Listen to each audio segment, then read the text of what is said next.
2. Hello, everyone. Welcome back to the RGVSports.com podcast. I am your host.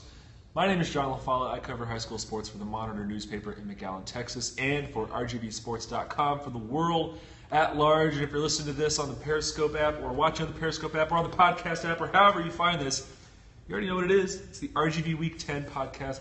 We're getting you ready for the 6A teams of the Valley, as it were. With me, as always, for this is Greg Luca. He's our 36A, right? There's many 6A districts, and of all the districts that are 6A, you have been given. You can only cover one. You can only cover one, and you've probably been given the one that's maybe not be the best, but probably the most important in terms of like the national stage, if there is one. So. I selected it and I stand by it.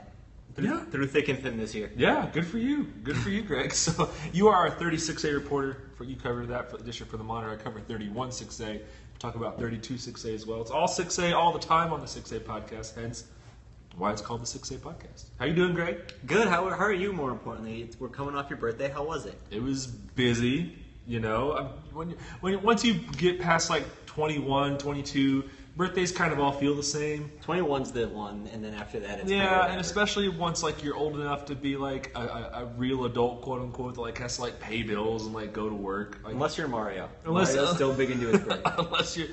So we'll see. We'll see. I mean, I haven't really celebrated it much yet. I've had like some time with like my girlfriend. We've done birthday things, I suppose, but. I guess we'll party for Halloween. I don't know. So I feel like 25 to 30 is one big giant blob. So because it all feels the same to me. I'll report back in a few months and let you know. How old are you? 24. Well, apparently I'm 3 years from being middle aged. That's what you tell me. Well, yeah, pretty much. We'll get there. All right then, kids. Let's do some real football talk then.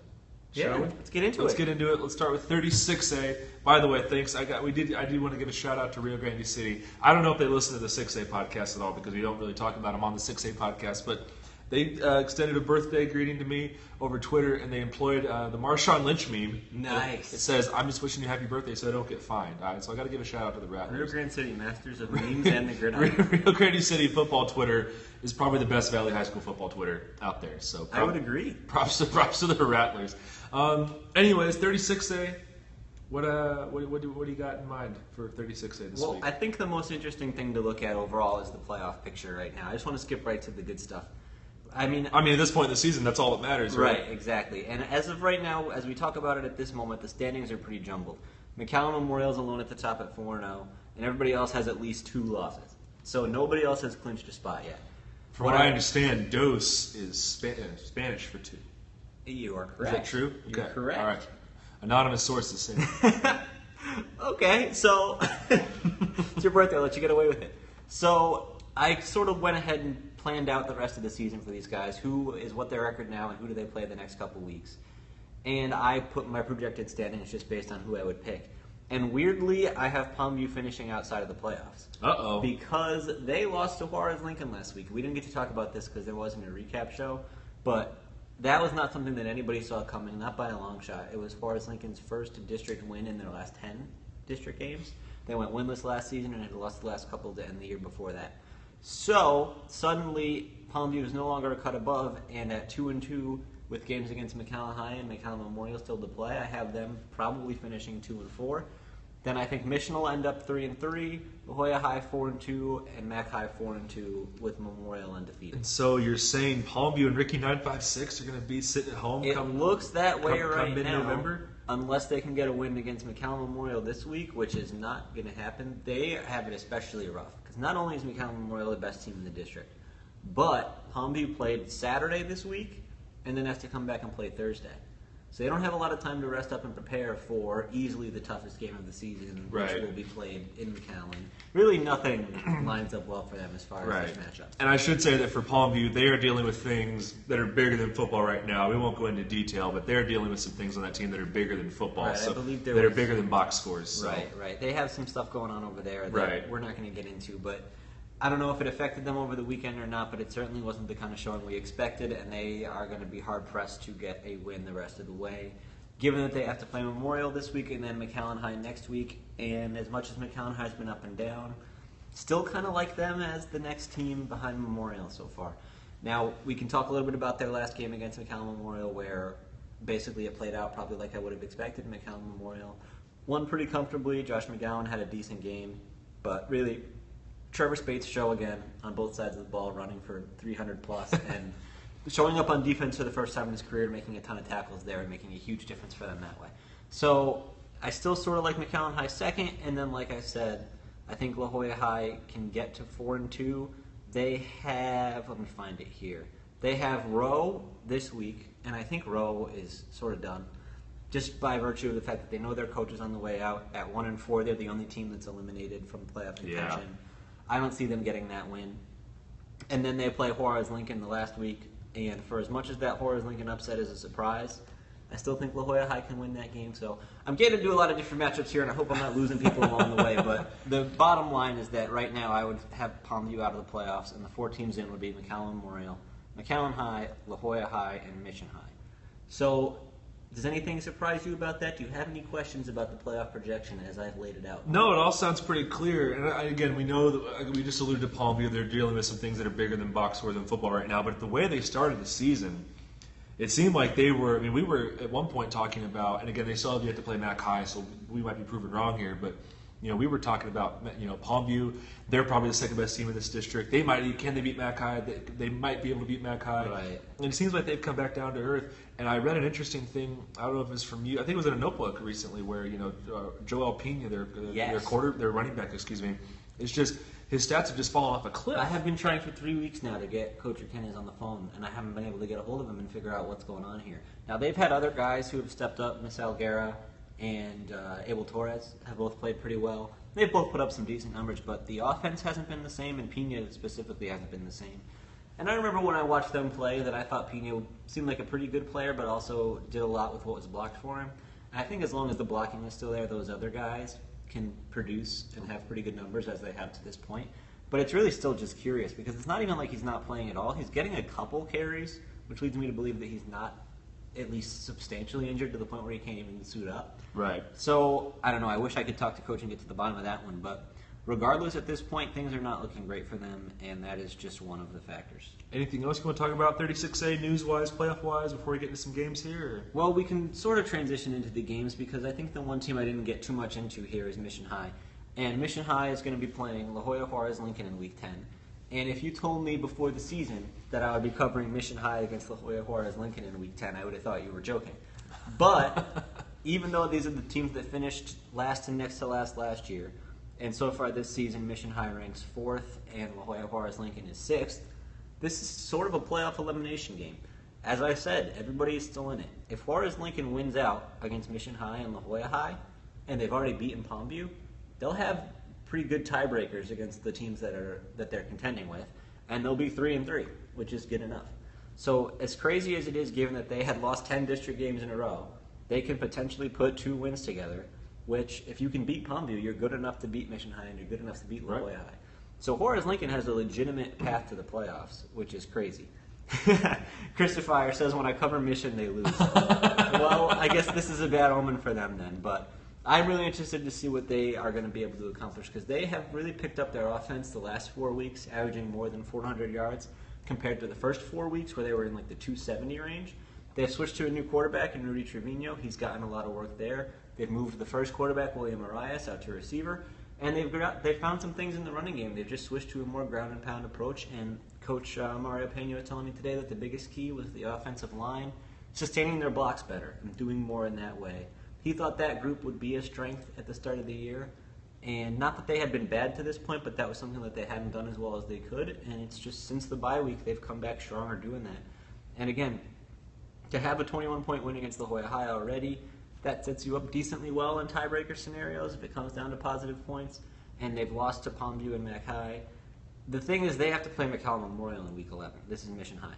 And for everybody, you can just pencil in McAllen Memorial as a loss. Yeah. So Mission High really needs this one to get to 3-3. So it's a game that both teams really need, and if they win it, they're actually in decent playoff position, which is insane. I would have thought this game would be, 1-5 versus 0-5 or whatever, and then it would just be kind of non-essential, irrelevant, however you want to call it. You've had a chance to cover Mission High, but you haven't had a chance. This is your first time covering Juarez Lincoln. Yeah, this year or last year. Yeah, okay. So I'll be interested to see what they do. One thing Coach Pena said to me today in his scouting of La Jolla Juarez Lincoln was that they run a lot of different formations on offense. They'll hit you with a lot of different things, which is interesting because they don't have a ton of players. Depth is not their strong suit, but they take the guys that they have and they put them in a lot of different roles. And he said especially the running backs have a lot of speed there. I know they like their sophomore running back, Adonis Barrias, and he had more than 100 yards last week. He's been dealing with a high ankle sprain since like week 2. So now he's back at 100%, and maybe that's a big difference maker for them, and part of the reason they were able to beat Palmview. So, again, I'm interested to see if they can win this game and then potentially win their final game of the year against La Jolla High and actually make the playoffs, which would be insane. It sounds like the biggest story here, because we've talked about Mission before at length on this show, and the thing with them is their defense. So how do you and again, it's kind of hard to ask you because you haven't seen Juarez Lincoln before, but just based on what you know from talking to coaches, how do you just kind of you have a sense of how things might play out here for Mission defense versus that Juarez Lincoln offense that, as Coach Pena said, likes to throw a lot of different formations out there? As I learned the hard way a couple weeks ago, I think my best plan to assess whether Mission's defense can shut somebody down is to look at the size on the offensive side. And I think that's why I thought they'd be able to do well against Palmview, and they weren't. I don't think Juarez Lincoln presents those same type of challenges just from a sheer size perspective. I know they have some big defensive tackles, but I don't think their offensive line is particularly huge at Juarez Lincoln. So, to me, that is a matchup that Mission can win. They can show why they've been the top defense in district, allowing about 250 yards per game. And that's substantially better than the next best, which is McAllen Memorial. They're like 550 yards or so, the best defense in the district. And I think we'll see a little bit more of that against Juarez Lincoln. I would think that they get the win because they're able to shut down that offense. But, again, not having seen Juarez Lincoln in person and knowing that Juarez Lincoln coming off their best rushing and best overall offensive performance of the year last week, maybe they have something a little extra that I'm not projecting here and that they can get something going against Mission. Give us the score. Who wins? I think Mission High wins. I think it'll be something like 24-18, something along those lines. Okay. That's where I would go at this point. Just pausing the show. How's this? How's the video doing? It's just... Well, because I see... It does this all the time on my player. I don't know if yours is weird or not. But you're still moving, and I'm moving intermittently. No, I'm frozen. But typically Yeah, I'm way behind. I'm way lagging. That's fine. Let me take a look. People, feel free to comment in if this is working or yeah, not. feel free to comment, because we're getting a bit of lag on the video on our side. Are you getting that same kind of lag? I mean, my phone looks fine. We've stopped the recording of the podcast. We paused it. We'll come back. I can't tell. No, the Wi-Fi still shows going strong. Working on my side. Yeah, I think we're good. We're good? All right, sounds good. Typically, when I... All right, cool, thanks. We'll get back. What does the bot think? I'm just kidding. All right, we'll get back. Thanks, guys. We appreciate it. Do you know what your first sentence is? Are you ready? Yeah. Okay. Mm-hmm.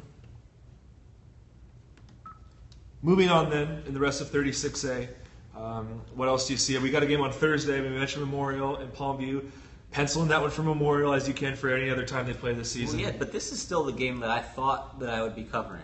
We, at the beginning of the season, kind of look at the schedule and say, how many times am I going to cover McAllen Memorial? And I would have thought McAllen Memorial against Palmview is a matchup of two pretty playoff teams, and it's on a Thursday where we're typically looking for a game to cover, and the standards might be a little bit lower.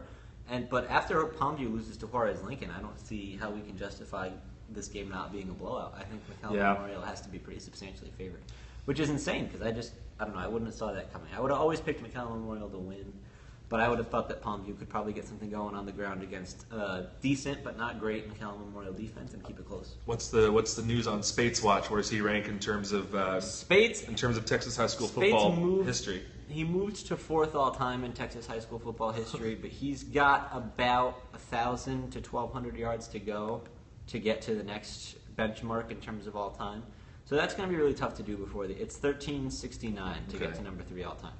But the single-season marks are still in play. He's averaging 281.25 yards and 4.25 touchdowns per game. Oh my God. So, in a 12-game season, at his current pace, he would finish with 3,375 yards and 51 touchdowns.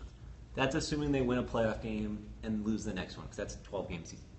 So that would put him 3,375, which would beat the Valley record of 3,306, and 51 touchdowns, which would beat the Valley record of 48. So it's on pace to be close. And, if they go 3 rounds, you would think he's pretty comfortably going to get it. Although, how good are these playoff teams going to be versus what they're playing now? Maybe his totals are cut in half and they need to play that many games to get there. Right. One I think that's almost a shoe-in is with 100 career touchdowns. He's 12 away from the Valley career record of 112. Maybe it's not a shoe-in. I mean, they do have 2 regular season games and maybe 2 playoff games yet. So he would have to do pretty well in those. But the way he's been racking up scores this year, it seems pretty easy for him to get 12 the next 4 games when realistically he's on pace to get 12 the next 3 games. Yeah. So I would think that that's going to be within reach for him as well. So he could end up toppling all of these at once in their final game. He makes numbers like that seem so ho-hum. Right. He makes it seem so easy. He'll have like 160 at halftime, and it's like, okay. Yeah, it's like, all right, Trevor Spades does Trevor Spades things. You're still wondering what you're going to write about. It's not that interesting yet. Looking elsewhere in this district for 36A, who's on the bye? Is it Matt Kai? Matt Kai has the bye this week, Okay. yeah. Which, I guess worth mentioning to our earlier point, another bad sign for Palmview is that they're going to be playing a rested Matt Kai team in the last week of the season. Yeah. Everything is stacking up against them all of a sudden, that they are looking like they could end up on the outside looking in. Who's your third game? This would be La Jolla High at McAllen Row. In Rowe, yeah, you touched on that, how Rowe, not too much left to play for, and La Jolla High has everything. Another game where I think the bye week is the factor, because La Jolla High has been a little bit banged up all year, but now they have this bye week to come in a little bit fresher against a McAllen Row team that's probably ready for the season to be over, to be completely honest. I'm sure they're out there trying, and I'm sure all those kids are going to give full effort, the Edinburgh High spiel, right? Yeah. But I think at the same time, they have a lot less to play for than La Jolla High does.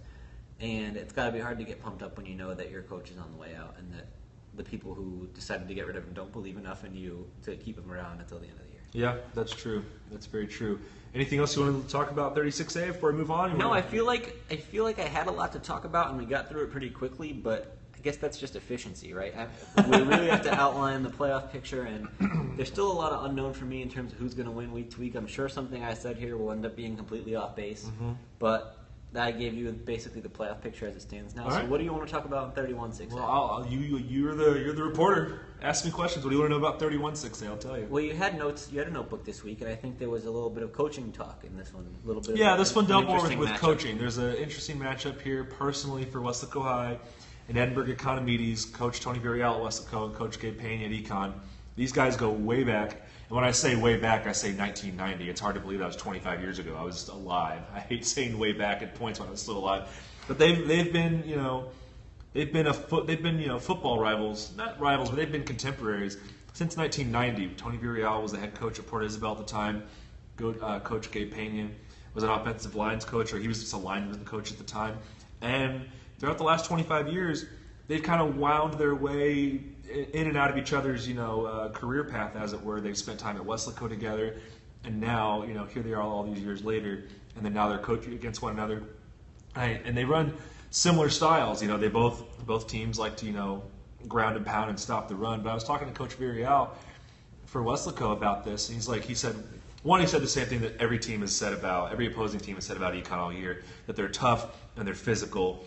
And he says, he hates playing Econ so late in the season because kids get hurt, and you got Westlake East the next week, which is always a big game, and then you got the playoffs the following week after.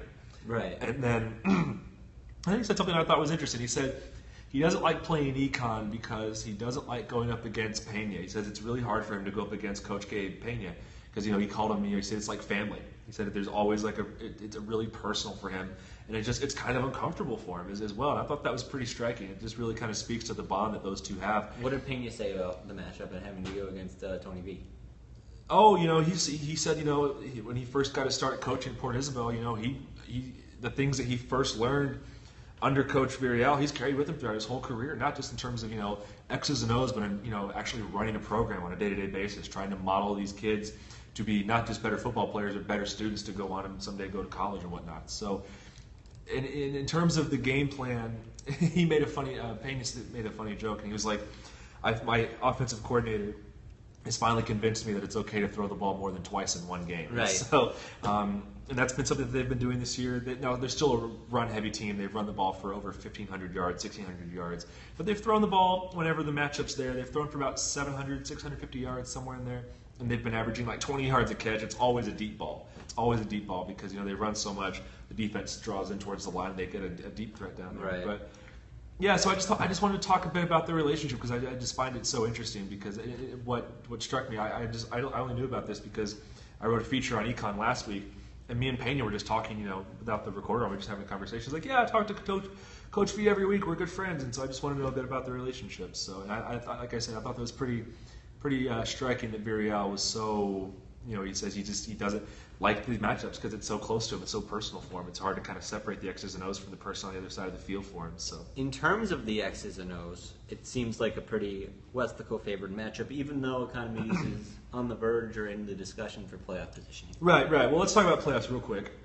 In this district, Edinburgh High is eliminated. PSG Memorial is eliminated. So you've got 5 teams for 4 spots. Now Westlaco's already in. Westlaco East is already in. It all depends on who wins that game next week, who gets the district championship. PSG North is already in. They're on a bye. They probably play San Benito come time for the playoffs. So for the 4th seed, you got Econ versus Edinburgh North, and we'll get to Edinburgh North here in a second. So Econ controls their own destiny. If they win 2, they had to win 2 of their last 3 games. So even if they lose to Westlaco, they're still fine. They don't have to necessarily win this game. But in terms of X's and O's, like I said, very similar offenses in terms of wanting to run the ball, control the tempo, and defensively, I think it's going to be a test for Econ because statistically they have the best the best defense in this district. But by a decent margin, too. Yeah, by a pretty good margin, about 250 yards. Westlaco has the second best defense statistically. Westlaco East? Westlaco High, about 282 yards statistically. And so, but the thing is Westlaco High's offense is clicking so much right now. I think they've scored 40-plus points in these last 4 games. Westlaco High is undefeated in district, and all 4 of those wins, they've just been racking up the points. And I think it's going to be a real test for this Econ defense, and I favor Westlaco because they're the presumptive favorite to win this district title. And I said going back all the way to the beginning of district play that I thought Westlaco was going to go undefeated in district. I'm not changing that now. I think Econ can give them fits. I think Virial. There's sometimes. I don't know about that. I think they can. I just think when you want to line up and just run the ball against Westlaco, you're going to have a bad day. I understand. I'm talking in terms of the defense. I wouldn't be surprised if Econ's defense didn't generate a couple turnovers, muck the game up a little bit. Right. I still favor Westlaco. By at least 2 touchdowns because again, and there are 4 games, and the 4 games they've won by an average margin of 42 points. Like these games aren't even close. These games are over at halftime, and I expect this to kind of happen against Econ. But as I said, for Westlaco, they already know what they're going to be this time next week against Westlaco East. Edinburgh Econ, a win would be nice, but it doesn't kill their season. So. Yeah, I guess they could get a couple stops. They only gave up 28 points to Westlaco East. I'm looking at Economies here. Yeah, they. I suppose they could get a few stops here, but it just seems like Westlaco is going to really shut them down on the other side. Westlaco's defense versus Economies' offense. I would be surprised. Econ's offense is just okay. They're not great. They're not terrible. They average about 250 yards a game. They don't really have that kind of explosiveness in the running game. They have to get their yards 6 yards. They have to get their yards 6 yards at a time, 7 yards at a time. I've only seen Econ play once this year against PSG North, but the few scoring drives they had, they were these long 6-minute long drives where it was like 12 plays. Because I don't know if they really have that big explosive dynamic guy that Westlaco has. Westlaco has more than just one. They've got plenty on that team, offense and defense. So. Now we got on this game. Because we pivoted from the notebook. I got cake stuck in my throat. No, you're fine. But the game you're covering this week is Edinburgh North and PSG Memorial. Yes. So take me through that one. What are we looking at here? What are the keys to this matchup? The angle, it's interesting because these 2 teams, they zig when everyone else zags. Every other team in this district likes to run the ball. These 2 teams have the best quarterbacks in 31-6A by far. It's not even close. You got Mike Gonzalez for PSG Memorial. He's a senior. You got Edinburgh North's Christian Espinosa, who's a junior. They've both thrown for 12 touchdowns. Mike Gonzalez has completed about 52% of his passes. Espinosa about 40%. A little drop off in efficiency, but these guys are both. They are the engines that drive the offense for both of these teams, in my opinion. So, the biggest angle for this game is for Edinburgh North. Like I said, PSG Memorial. They're 0-5 in district. This is their last game of the season. They have a bye next week. It's their last chance to play spoiler. And it's not like I'm not discounting them like necessarily as you did, Roe, because One, their coach is out the door. It's their first-year coach for them. And they got a lot of seniors on this team, and it's their last game, and their season really hasn't gone the way it has. They wanted to. I mean, they had serious talks of competing for a playoff spot, and that didn't happen. And for whatever reason, things have gone south for them this year. And so I think this is a trap game for Edinburgh North. Now, Edinburgh North has to win. They got 2 games left. They got PSG Memorial. They got Edinburgh Econ. They have to win those 2 to be in the playoffs. If they win out, they're in. But if they drop this one, and it is a trap game for them, I mean, then their season's over. If you have to say right now, is Edinburgh North in the playoffs in 2 weeks? I would say no. You don't think? I'd say no. Do you think it's just a combination of both, or do you think they win this one and lose the next one? I think they beat Memorial. They can beat Econ. I favor Econ because they've been the more consistent team all season long, as opposed to Edinburgh North. Edinburgh North has had a really bumpy up and down season. Hasn't been quite what the season they wanted it to be there.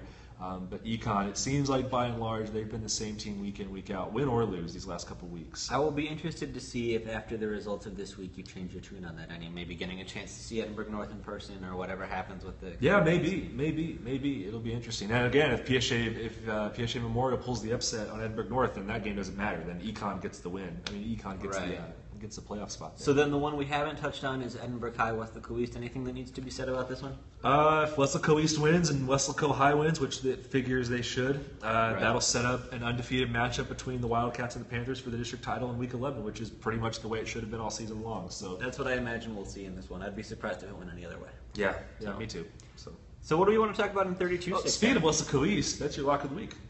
Oh, it absolutely we didn't mention your lock of the week. Yeah, so. I feel pretty good about. I know Edinburgh High showed us a little bit of something against the PSG Memorial, but I think totally different kind of matchup. I think Weslaco East can come through in this one pretty easily. Yep, I do too. How about what's your lock of the week? My lock of the week, I'm taking EdCouch Elsa over Brownsville Pace. Seems sound. Yeah, EdCouch Elsa been looking good. That's 2 straight weeks I've picked 32-5A teams, so I feel good about the Yellow Jackets' chances. So. And so 32-6A, when we look at the week of games, I'll just run it down. Real quick, I will just say, in terms of Edinburgh North, PSG Memorial, I'm picking Edinburgh North to win this game by a touchdown, 28-21. I think the difference maker in this game is Edinburgh North can run the ball and PSG Memorial can't. Edinburgh North has run over 1,000 yards as a team this season. They average about 150 yards on the ground per game. PSG Memorial averages about 70. That's probably been one of their Achilles' heels. They just can't run the ball. They're really one-dimensional, and it makes it easy for defense to just kind of hone in on them. So, but you think it's close? I do think it is close. Because, like I said, I don't discount PSG Memorial because, for all the reasons I just listed, they've got seniors on that team. It's their last game. They've got pride to play for at least. They've got to play the role of the spoiler. With Coach Uribe, I don't think he's gonna. He seems like the kind of coach who's gonna handle Week 10 just like he handles Week 1. Try and go out there and win a game. So I don't think. This isn't the NFL. You can't tank. So I think they're going to go out there and try and win the game. Edinburgh North coming off a bye, is that going to make a difference? It gives them extra time to hone in on that defense. Did they have any injuries? Were they banged up or whatever? By and large, they were good to go. By and large, So with this extra week, I haven't had a chance to talk to Coach Sines, but it's another week for them to focus in on that defense. That's been a couple times I've seen Edinburgh North. It's not the way that they have. It's not like, look, you're going to give up yards every week. Like, that's the nature of the game. But they've been gashed a lot, and it came to a point against Edinburgh High a couple weeks ago where Coach Sines just spent the whole game coaching the defense and spending time on the sidelines with the defense, coaching that side up, because that's probably the most important part for that team. That defense has to not be like a Weslaco High, but they have to be better than they've been playing, especially against Memorial, who, with that quarterback and those receivers, they can go off for big plays. And I've seen, EdCouch Elsa, the quarterback and those receivers, they ripped off big plays against Edinburgh North. So that's why I'm not totally discounting PSG Memorial in this game. Okay, all right, makes sense. So, anyways, let's slide over to 32-6. 32-6. I will just go down the schedule and we'll talk about whatever jumps out to us. The first game is Brownsville Lopez at Harlingen High.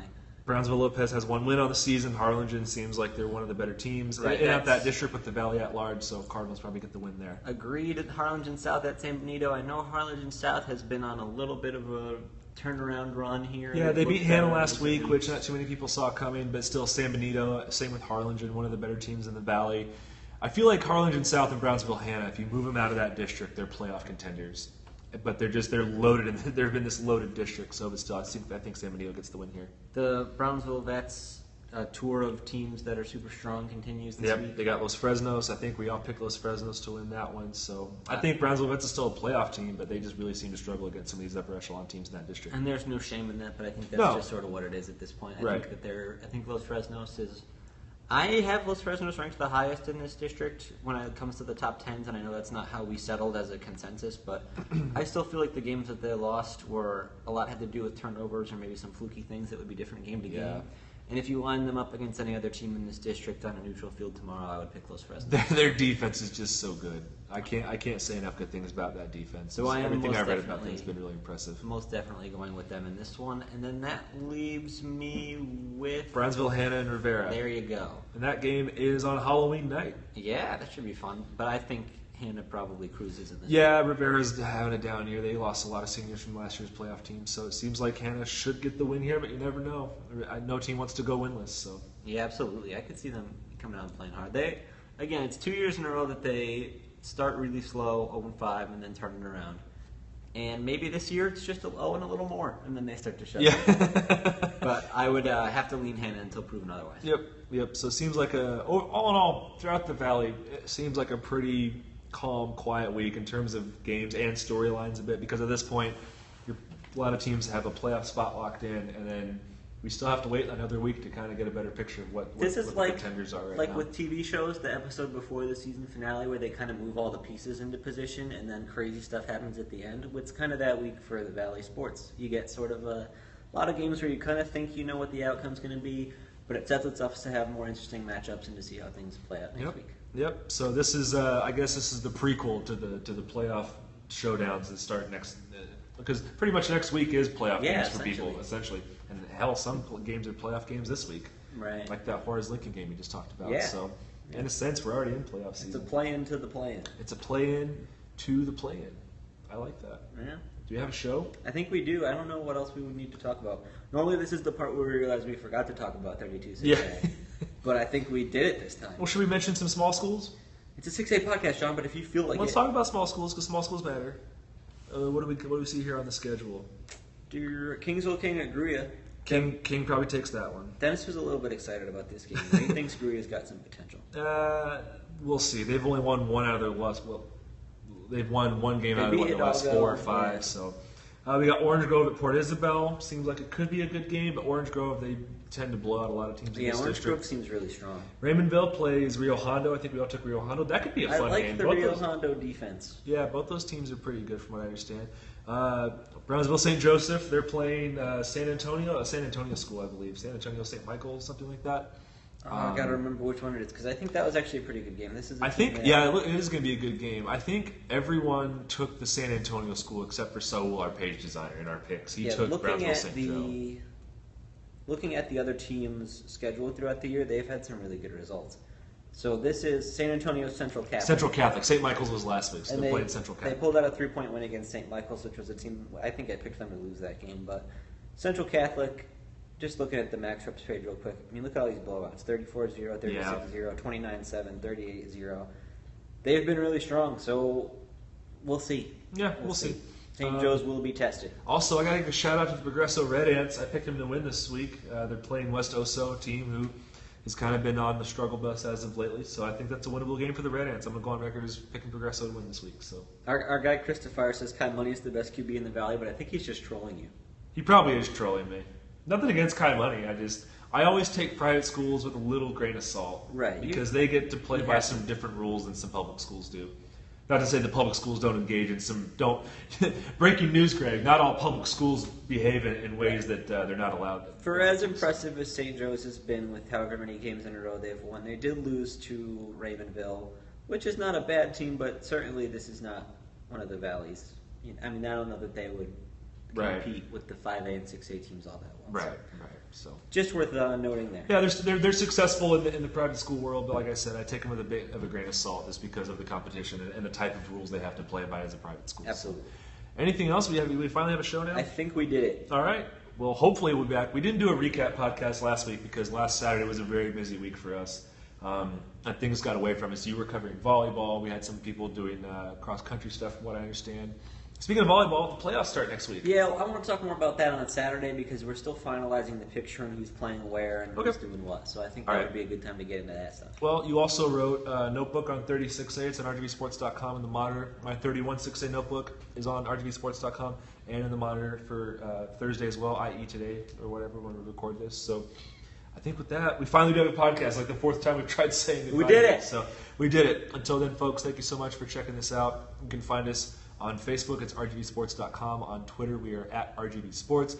Greg, where can the good people find you? At Greg Luca. And people can find me at John Fillet. What'd she order? John Fillet. That's right, she did. All right, folks, we'll be back on Saturday. Fingers crossed. Until then, be safe. If you're going to any games, have fun, cheer for your teams. Don't get any silly fights, because only losers get in silly fights. And my word to you, don't be a silly loser. All right, folks, see you later. Thank you. One of the Periscope users wanted to know what we were going to be for Halloween. I am going to be guy who gets out of work at midnight on a Saturday. Are you going to go to a party? Was that when that thing is There's happening? Amanda's party. Yeah, I think I'll show up to that. Guy who gets out of work at 11:30. My girlfriend and I are thinking about don't be a silly loser. Anyways, my girlfriend and Be a silly loser for Halloween. My girlfriend is you've seen the movie Inside Out, right? The Pixar movie. Yeah, of course. For those of you that don't know, there's this movie called Inside Out, and the whole movie takes place inside of a little girl's head, and the main characters are her emotions. And Those seem like easy costumes. There's colors. Yeah, my girlfriend is going as sadness, and since I'm tall and lanky, I'm probably going to go as fear. Can I have your anger shirt? Yeah, you want my anger? You want my anger shirt? I will gladly go as anger. Yeah, and just yell at everyone. If I can borrow the anger shirt. I have red shorts. Dude, we got to talk about Inside Out, man. I like that movie. That movie just hits you right in the I don't feels. watch a lot of movies, but I heard good things about that one, and I happened to be on vacation when it was in theaters, and so I said, let's go check it out, and it was really good. Inside Out, that movie just hits you right in the feels. Like, I've seen that movie 4 times, and every time I just bawl like a baby. What's the most part? Huh? What's the part that gets you in the feels the most? Spoilers. There's spoilers. So if you haven't seen Inside Out, sorry. But I will. I guess I know what my answer. I'll answer the question. The part that always gets me is when Bing Bong disappears. Yeah. Yeah, when he jumps off the little cart. Yep. Yep. That's Just it. nails it. Oh, it just takes a knife and just right into the chest. Los Fresnos Westaco playoff game? Oh yeah, I'm sure there should be a lot of good playoff. Yeah, there's gonna be a lot of good playoff games. Yeah, Westaco, Los Fresnos, and Harlingen, Westaco. Doesn't matter. That's gonna be a good matchup either way. I'm excited. So Once you get towards the bottom end of the teams that qualify in 31-6A, I think it becomes less entertaining. I think the 32-6A teams start to be more substantially favored. But those top two, I guess whoever plays Westaco and Westaco East. Westaco East should be good games. PSA Memorial, maybe. North, no, right? excuse me. PSA North, maybe if the right matchup is there. With playoffs, it's all about I don't matchups, know. right? It just depends. It depends on the matchup.